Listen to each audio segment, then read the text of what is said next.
Alors, oui, voilà comment vérifier un hash. OK. Alors, regardez ici, on est dans une page de paiement. Ça, c'est pour le Tron Link. OK. Que ce soit sur Trust Wallet, que ce soit dans n'importe quel portefeuille. Lorsque vous faites une transaction, la dernière transaction que vous avez faite, enfin, la transaction que vous voulez vérifier le hash, vous voulez récupérer le hash, vous cliquez sur la transaction dans l'historique de vos paiements et on va vous montrer d'abord le compte qui a envoyé l'argent. Regardez ici, sending account, c'est le compte qui a envoyé l'argent. Ça, c'est la première chose. La deuxième chose qu'on va vous montrer, c'est le compte qui reçoit l'argent, qu'on appelle receiving account. Ça fait deux. Et la troisième chose, c'est le hash de la transaction, le hash de transaction ou bien la preuve de paiement. Pour tous ces trois-là, il y a un bouton pour copier. Regardez là, copier. Voilà, copier et copier. Voilà, je viens de copier le hash. Ce qu'on appelle transaction hash ou preuve de paiement ou simplement hash ou ID de transaction aussi. On appelle aussi ID de transaction, ID de transaction, soit transaction hash, soit ID transaction, soit ID de transaction, soit preuve de paiement, soit simplement hash. C'est ça on appelle le hash, ça là. Ce long numéro, ce long code là. Donc on le copie ici et il est automatiquement copié. Maintenant que c'est copié, où est-ce qu'on peut aller le vérifier? On va aller maintenant sur Tronscan. Voilà là, Tronscan. Voilà, Tronscan. Voilà. Regardez ici en haut, Tron, scan. Tron, comme vous voyez, Tron, scan. Scan, sans E à la fin, .org. Vous partez sur tronscan.org. OK. Donc, par exemple, on est sur Google, je tape ici, dans le browser, tronscan.org. Je valide. Ça, c'est pour aller sur la blockchain de Tron. Mon hash, comme je vous ai montré, je viens de copier mon hash. Voilà mon hash. Je l'ai déjà copié. Il est sous mon doigt ou bien il est sur la souris. Et je viens maintenant sur Tronscan pour vérifier l'opération de ce hash. Et donc, quand on vérifie un hash, il y a quelques éléments à vérifier. Il y a le montant, il y a l'adresse qui a reçu. Et puis peut-être on peut aller plus loin pour voir la date, c'est tout. Donc, dans la partie, il arrive ici.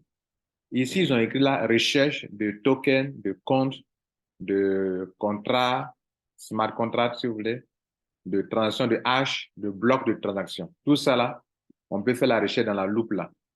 Donc, par exemple, si vous voulez voir seulement hash, par exemple, moi, je vais chercher seulement hash, je peux mettre ça. Mais c'est pas trop important. Moi, mon opération, ça concerne un hash. Je peux choisir hash d'abord comme ça. Là, il va se mettre l'accent seulement sur le hash. Mais on peut, voilà. Mais si vous ne mettez, même si vous ne sélectionnez pas ici, quelque chose ici, il sait de quoi vous voulez parler. Quand vous mettez le code, donc, dans notre cas, comme je viens de vous enseigner, je choisis H et je colle ici ce que j'avais copié, je coche ici, je colle ici. Et je clique sur maintenant, je fais ça. OK? Ça, il me dit que ça a été mal copié. Bon, je vais prendre comme ça. Je prends tout en compte. OK? Quand il met comme ça veut dire que quelque chose n'est pas correct. Donc, je ne sais pas si c'est mal copié, mais c'est une manière de vous enseigner aussi.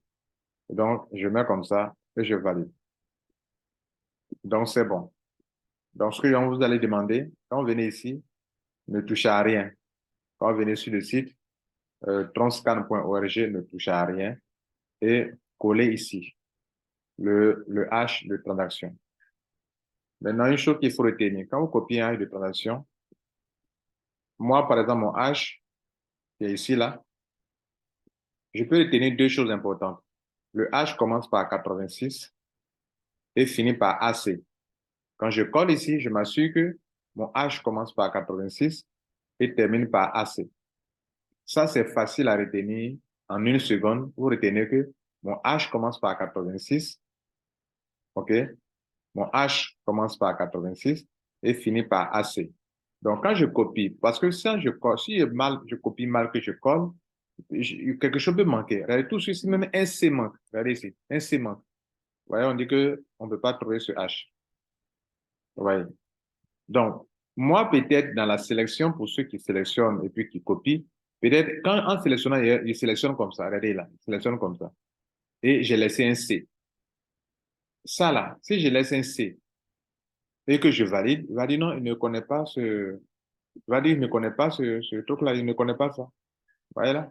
Tout simplement parce qu'un C a manqué. Et il dit non, sorry, on ne peut pas trouver ça. Donc, quand je copie quelque chose pour coller, je retiens par quoi ça a commencé et par quoi ça se termine. Ça commence par 86, se termine par AC et je clique sur Entrée ou je valide. Maintenant que vous avez compris, on va maintenant décrire les trois choses importantes. La première chose, c'est le montant. Le montant est correct dans cette opération. C'est 62 dollars USDT TSE. OK? 62 USDT. C'est bon déjà. La deuxième, ça a été transféré sur quel compte? Ça a été transféré sur ce compte-là. Bon, ça, c'est pas un compte de Mondial 1, mais supposons que ce soit un compte de Mondial 1. Donc là, pour vérifier sur quel compte a été transféré, on dit que ça a été tout. Ça veut dire que ce montant a été envoyé à. Tout remplace en français à. Ça veut dire que ça a été envoyé à.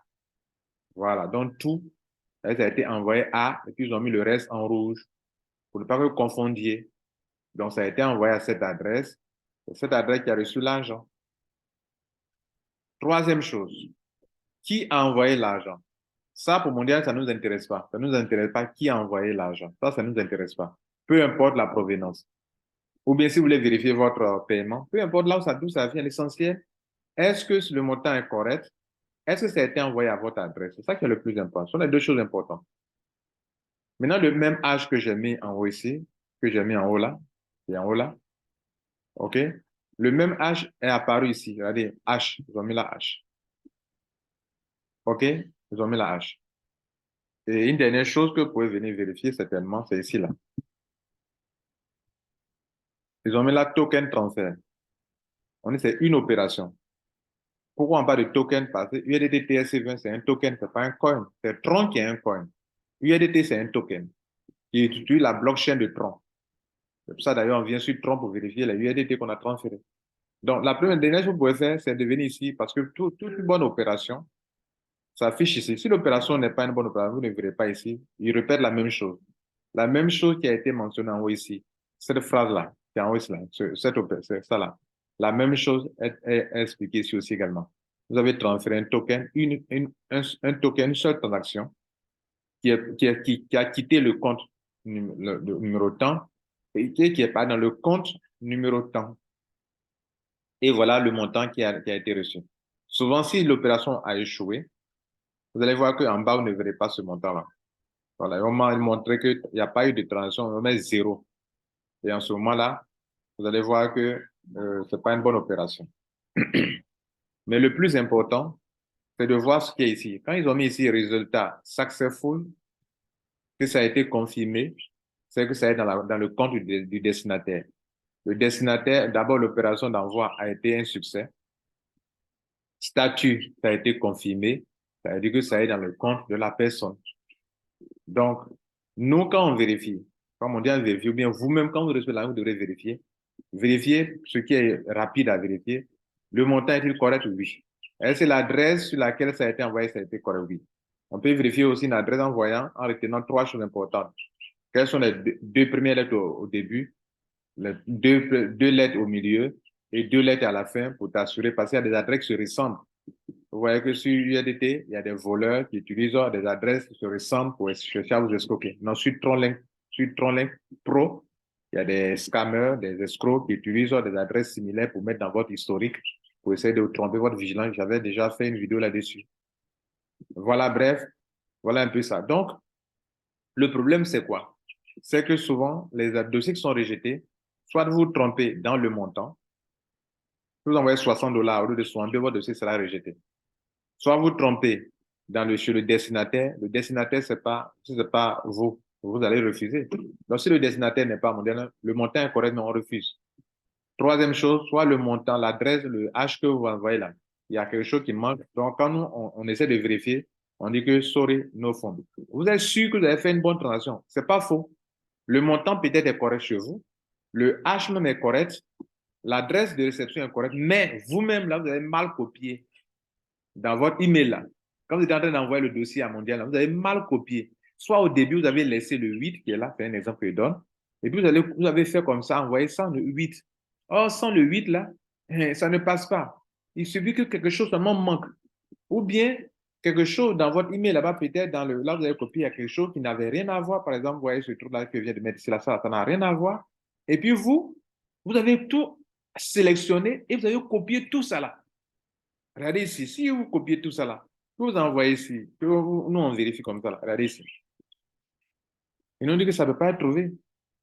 Vous avez dit, mais attends, mon H est correct. Ça, c'est un autre élément.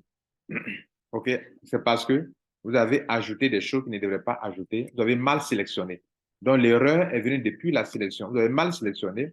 Donc, comme vous avez mal sélectionné, quand on a fait, on s'est rendu compte que ça ne marche pas. Bien.